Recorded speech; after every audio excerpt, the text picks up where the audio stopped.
YouTube के ऊपर किस तरह आप एड्स लगाएंगे, जो अक्सर लोगों की वीडियोस होती हैं उसके ऊपर आप एड्स देखते हैं जिनको आप 5 सेकंड के बाद स्किप कर देते हैं, वो ऐड किस तरह लगाए जाते हैं। अस्सलाम वालेकुम, कैसे आ रहे हैं आप? वालेकुम सलाम, शुक्र है। अच्छा, आज का टॉपिक हमारा है डिजिटल मार्केटिंग के बारे में, कि आजकल लोग बहुत ज़्यादा इस तरफ आ रहे हैं, तो क्यों ना हम इसको डिस्कस कर लेना।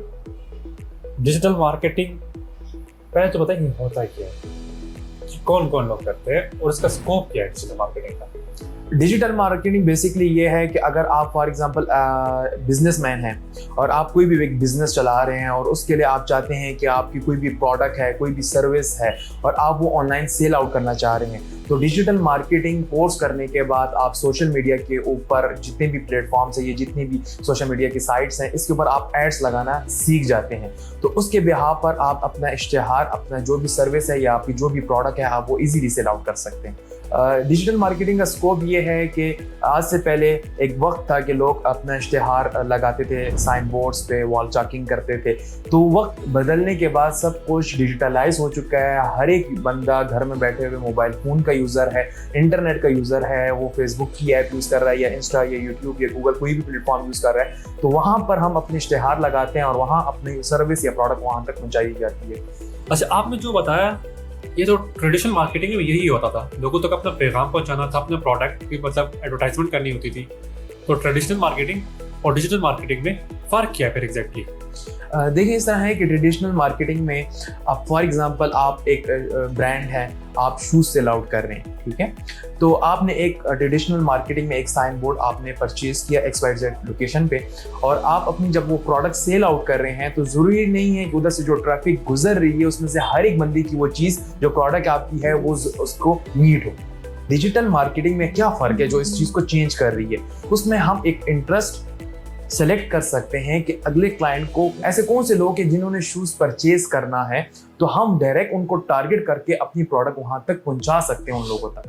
तो ये बेसिकली बिग डिफरेंस है इन दोनों के बीच। अब देखिए, इस तरह है कि जो यूनिवर्सिटी रोड पे साइन बोर्ड्स लगे हुए हैं पिशौर में, तो वो कम से कम आपसे 9 लाख 10 लाख रुपए पर मंथ चार्ज करते हैं, जो अच्छी लोकेशन में बड़े साइन बोर्ड्स हैं। तो आप अगर 9-10 लाख रुपए वहां पर स्पेंड कर रहे हैं, व्हाई नॉट कि आप सोशल मीडिया पे ही अमाउंट स्पेंड करें और आप कुछ दिनों के अंदर ही अपनी प्रोडक्ट आप देखेंगे कि वो किस तरह बिकनी शुरू हो जाती है, आपकी प्रोडक्ट या आप जो भी सर्विस सेल आउट कर रहे हैं। देखिए, अगर आप वही बजट जो आप साइन बोर्ड को पे कर रहे हैं, अगर उसी बजट को लेके चलें सोशल मीडिया के ऊपर, तो आप अपने सारे सोशल मीडिया के जितने भी प्लेटफॉर्म्स हैं, यहाँ पर हर एक प्लेटफॉर्म के ऊपर आप इजीली ऐड लगा सकते हैं। आप वहाँ से ज़्यादा ट्रैफिक सेलेक्ट कर सकते हैं, उससे ज़्यादा रेलेवेंट लोगों तक आपका ऐड जा सकता है। आपको बेसिकली जो चीज़ आपने सेल आउट करनी है रेलेवेंट लोगों तक जाएगी, वहाँ से रेलेवेंट आपको रिजल्ट मिलेगा।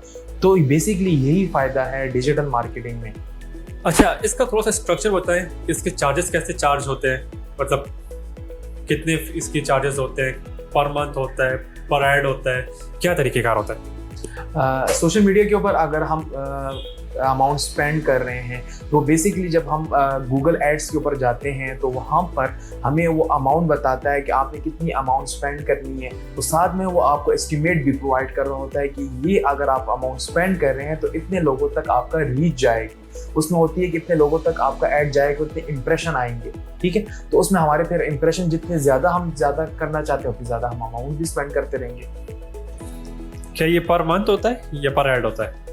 आप इसको पर मंथ भी रख सकते हैं, आपको पर डे के अगर रीच चाहिए तो पर डे भी आप स्पेंड कर सकते हैं इसके ऊपर।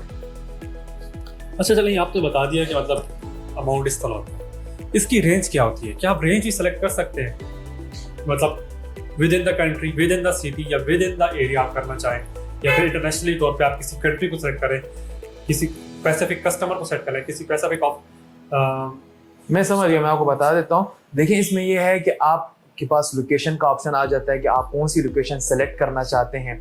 सेकेंडली, आप पाकिस्तान के अंदर रह के भी आप कहीं भी कोई भी सिटी, कोई भी रीजन आप इजीली सेलेक्ट कर सकते हैं। इसमें आप जेंडर टारगेट कर सकते हैं, इसमें आपने जो बेनिफिट है आपको मिल जाता है, इसमें आप सेगमेंट टारगेट कर सकते हैं कि आपने किन लोगों को अपना ऐड दिखाना है। अब उसमें बेसिकली ये होता है कि उसमें अगर आप चाहते हैं कि जो बंदा iPhone X का यूज़र है और आपका ऐसी कोई प्रोडक्ट है जो आईफोन एक्स का यूजर खाली वो परचेज कर सकता है, तो आप उन लोगों को, रेलेवेंट लोगों को सेलेक्ट करके अपनी प्रोडक्ट दिखा सकते हैं। अगर कोई बंदा फॉर एग्जांपल यूनिवर्सिटी में बैठा हुआ है और करंट यूनिवर्सिटी के स्टूडेंट्स हैं, अगर आपने ऐसी कोई प्रोडक्ट सेल आउट करनी है कि खाली आपने वहां तक वो प्रोडक्ट पहुंचानी है, तो डायरेक्ट आप करंट यूनिवर्सिटी के स्टूडेंट्स को टारगेट कर सकते हैं, ग्रेजुएट्स को टारगेट कर सकते हैं। उसमें बहुत ज्यादा टारगेटिंग मिल जाती है जो आप सेलेक्ट कर सकते हैं। अच्छा, आप जो ऐड चलाना सिखा रहे हैं, ये कौन कौन सी प्लेटफॉर्म पे ऐड चला रहे हैं आप लोग, ठीक है, और उसकी क्या कैटेगरी होती है? हम जो एड चला रहे हैं, जो हम एड्स चलाना सिखाते हैं इस कोर्स के अंदर, उसमें गूगल एड्स है। अब गूगल एड्स में एक होता है SEO, सर्च इंजन ऑप्टिमाइजेशन, एक है SEM, सर्च इंजन मार्केटिंग।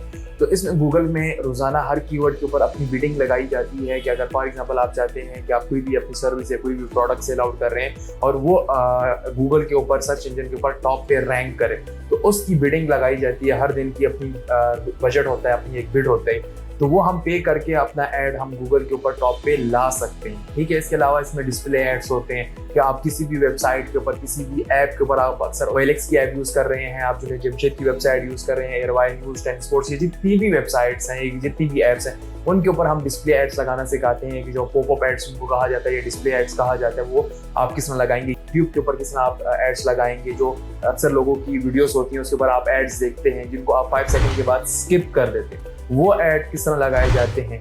साथ ही साथ उसके अलावा इसमें डिस्प्ले एड्स भी आते हैं। इसके अलावा अगर आपका यूट्यूब का चैनल है और उसके ऊपर व्यूज़ नहीं आ रहे, वो एड्स किस तरह लगाए जाएंगे, व्यूज़ किस तरह आपने गेन करने हैं।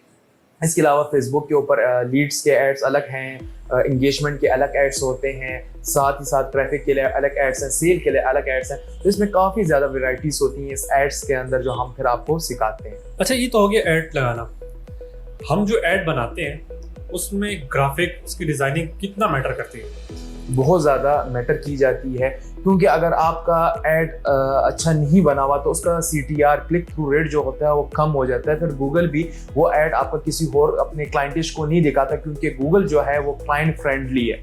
तो बेसिकली अगर आपका ऐड अच्छा नहीं बना हुआ और वो ऐड 10 बंदों की तरफ गए और उसमें से किसी बंदे ने भी रिस्पॉन्स नहीं किया, तो गूगल उस ऐड को खुद ही डीरैंक कर देता है, आपका क्वालिटी स्कोर कम हो जाता है। तो इसलिए आपकी जो इमेज है या आपकी हेडलाइंस है या डिस्क्रिप्शन है, उसको आपने इस तरह स्ट्रॉन्ग है, उसमें ऐसी कोई ऑफर्स लगानी है कि अगला क्लाइंट ट्रैक हो सके। से जाते जाते ये बताएं कि हारिस इंस्टीट्यूट इसमें क्या काम कर रहा है?